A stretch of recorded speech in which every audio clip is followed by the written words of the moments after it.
Good evening student. आप सब आज साइंस का आज एग्ज़ाम दिए हैं, तो आप सब ऑब्जेक्टिव क्वेश्चन का आप लोग आंसर मिला लीजिए, जिसको हम सॉल्यूशन किए हैं। आप लोग देखिए कि आप लोग कितना सही बनाए हैं। हमको आप लोग पर बहुत विश्वास है कि आप लोग बिल्कुल सही बनाए होंगे। तो आप सब एक बार मिला लीजिए कि कितना बनाए हैं। अब चलते हैं हम लोग क्वेश्चन की तरफ। देखिए, एक क्वेश्चन मिलाने के लिए आप सभी को बना दिए हैं कि आप लोग मिला के कुछ संतुष्ट हो जाएं।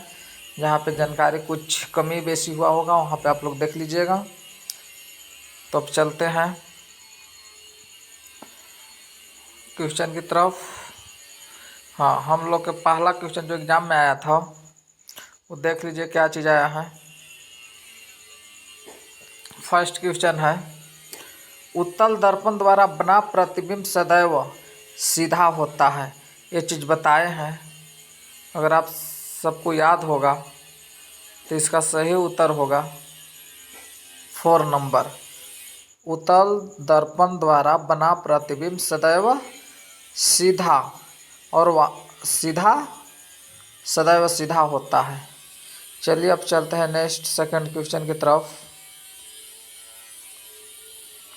तो इसका सेकंड क्वेश्चन है, अब जूम करके देख लीजिएगा, जूम करते रहे हैं कुछ कुछ। सेकंड क्वेश्चन बोल रहा है, गोलीय दर्पण का फोकसांतरण उसकी वक्रता त्रिज्या का कितना गुना अधिक होता है। तो आप लोग को पता होगा कि कितना गुना होता है। तो इसका सही जवाब सेकंड। चलते हैं नेक्स्ट अगले क्वेश्चन की तरफ।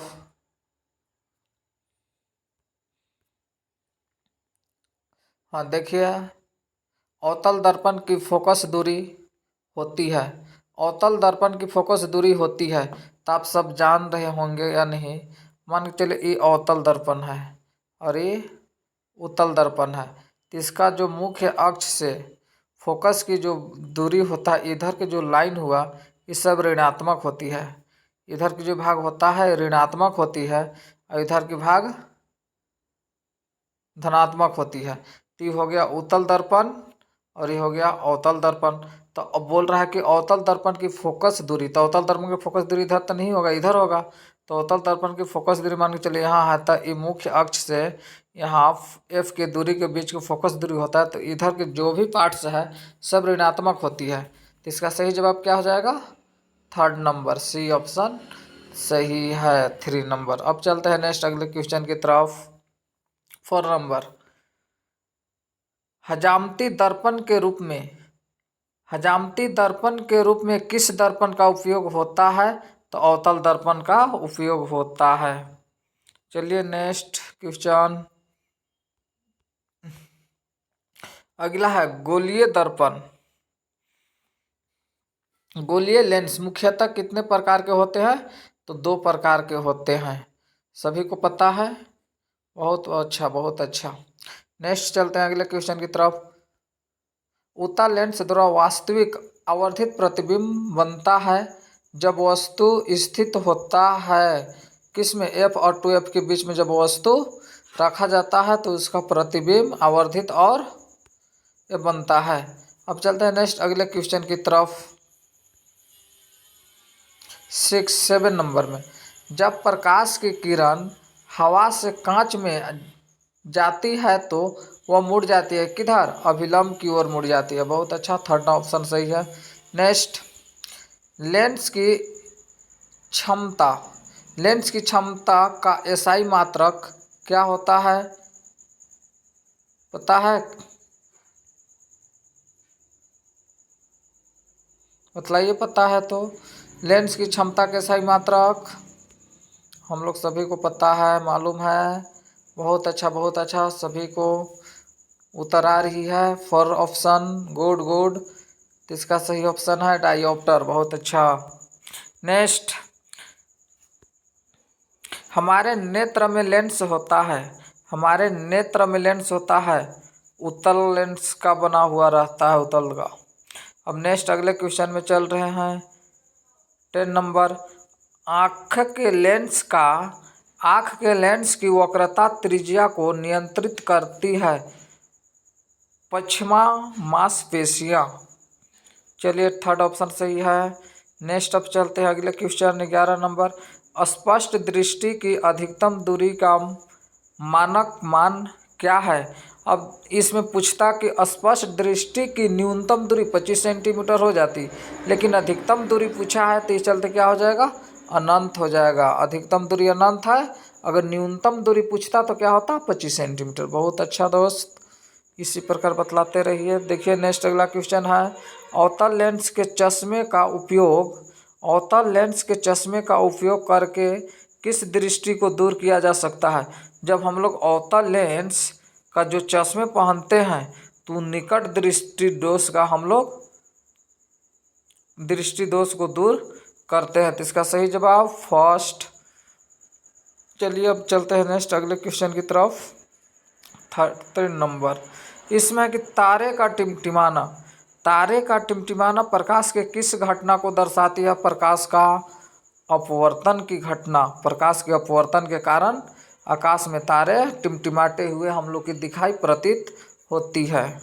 चलिए नेक्स्ट अगले क्वेश्चन, किसी अभिक्रिया में भाग लेने वाले पदार्थ कहलाते हैं वो अभिकारक कहलाता है। किसी अभिक्रिया में भाग जो लेते हैं वैसा पदार्थ को हम लोग अभिकारक कहते हैं।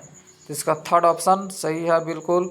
चलिए नेक्स्ट 15 नंबर, समीकरण कैल्शियम कार्बोनेट अगर उष्मा के हीट पे उसको गर्म किया जाए या अभिक्रिया होती है तो CaO+CO2 में अभिक्रिया बढ़ जाती है। तो किस प्रकार की अभिक्रिया है, तो वियोजन अभिक्रिया है दोस्त। क्वेश्चन में देख लीजिए टिक कर दिए हैं, उसको देखते चलना है। नेक्स्ट अब चलते हैं हम लोग 15 क्वेश्चन की तरफ, 16 की तरफ। 16 क्वेश्चन है, श्वसन कैसी रासायनिक अभिक्रिया है। श्वसन कैसी रासायनिक अभिक्रिया है, ऊष्माक्षेपी अभिक्रिया है। कितना 2 दिन पहले बतलाए थे, वही क्वेश्चन पूछा है। चलिए अब नेक्स्ट क्वेश्चन की तरफ, निम्न में से कौन सी अभिक्रिया नहीं है। निम्न में से कौन सी अभिक्रिया नहीं है। अगर FeSO4 है, वो Zn के साथ SO4 करके अभिक्रिया तो बना सकती है। CSO कॉपर सल्फेट भी बन सकता है, कॉपर सल्फेट एल्युमिनियम के साथ अभिक्रिया कर सकता है, लेकिन जिंक सल्फेट जो है वो कॉपर के साथ अभिक्रिया नहीं कर सकता है जी, अभिक्रिया नहीं होगी। तो सही राइट आंसर सेकेंड नंबर है। चलिए नेक्स्ट 18 नंबर, निम्न में से कौन संतुलित समीकरण है। अब संतुलित समीकरण इसमें हम लोग छाट सकते थे, बहुत ही आसान था। इसमें देखिए कि 3 Fe है, Fe कितना है यहाँ पे 3 है, ऐसे लिखा हुआ मिला लेते, Fe3 है। और देखिए हाइड्रोजन जो है, हाइड्रोजन के पहले 4 इससे आगे भी 2 है, तो ये दोनों में गुना होता था, 4 दूनी की 8, मतलब हाइड्रोजन जो है हम लोग के पास 8 है।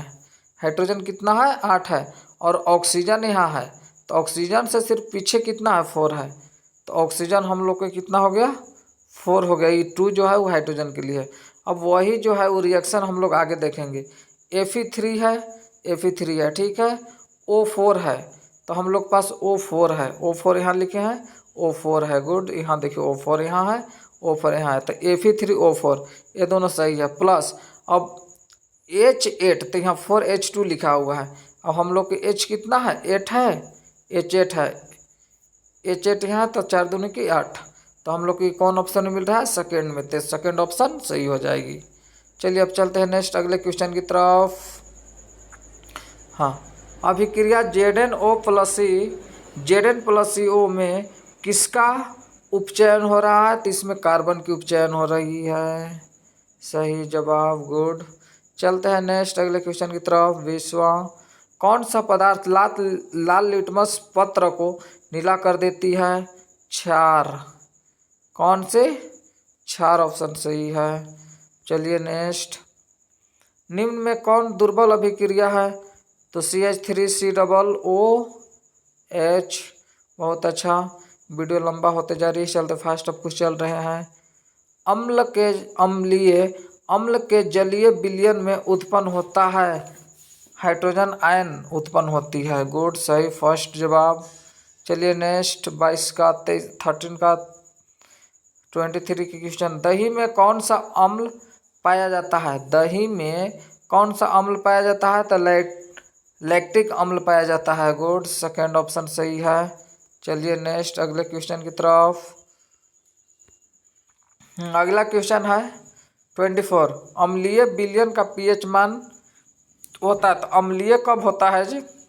जब या तो 7 से अधिक जब होता है तो क्षारीय हो जाता है। तो 7 से कम, जिसका पीएच मान 7 से कम होता है वो क्या होता है? अम्लीय होता है। तो सेकेंड ऑप्शन सही है। नेक्स्ट अगला चलते हैं 25 क्वेश्चन। कौन अधिक क्षारीय है?